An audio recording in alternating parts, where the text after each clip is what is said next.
Vitandroany ny tapa voalohany tamin'ny fankalazana ny andro iraisam-pirenena ho an'ny vehivavy tantsaha.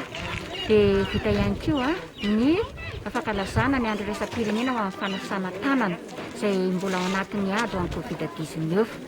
Koa eto dia faly tokoa izay farma eto amin'ny faritra Analamanga maneho fisaorana ireo mitoto na fotsy na andro na masaka an'izao fankalazana izao. Dia isaorana manokana ny farma nasionala izay tsy mitsahatra fa mitady mandrakariva ny fomba rehetra ahafahana anohanana sy ampahirezana ny vehivavy mpikambana ao aminy.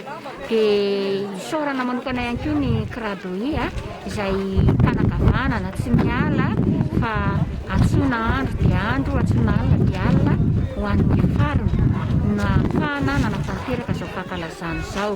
Ary tsy ny kely indrindra dia maneho fisaorana sy fankasitrahana ny roa izay tena mijery manokana ny vehivavy miaro ny vehivavy ary mampahery ihany koa ny vehivavy amin'ny lafiny rehetra. Dia maniry koa izahay raha maniry mba ho tena aina tokoa amin'ny vehivavy iny fotoam-pankalazana iny manaitra ny amin'ny vehivavy tantsaha ary indrindra ahatonga azy hahatanteraka ny fanamby.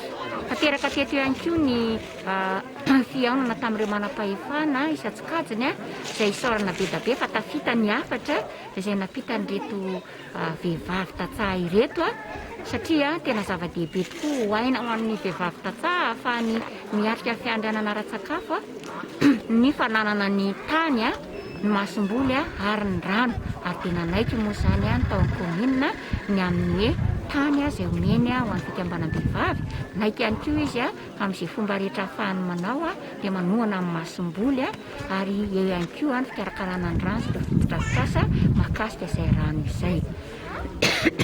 Dia mbola mitohy moa ny hetsika raha pitso satria fahaenina ambin'ny folo ny volana oktobra izay anatanterahana koa ny andro iraisam-pirenena ho an'ny sakafo. Dia isy ny fotoana izay tanterahan'ny fikambanam-behivavy anatanterahana an'izany. Isy fiofanana mitohy ihany izy koa ny atrikasa izay faranana fiarahana mikarakara sakafo ary fiarahana miombon'aina amin'izany alalan'ny sakafo izany. Dia faly dia faly tokoa ny olona nandeha nody dia mankasitraka sy mankatelina tamin'ny fanomanana rehetra.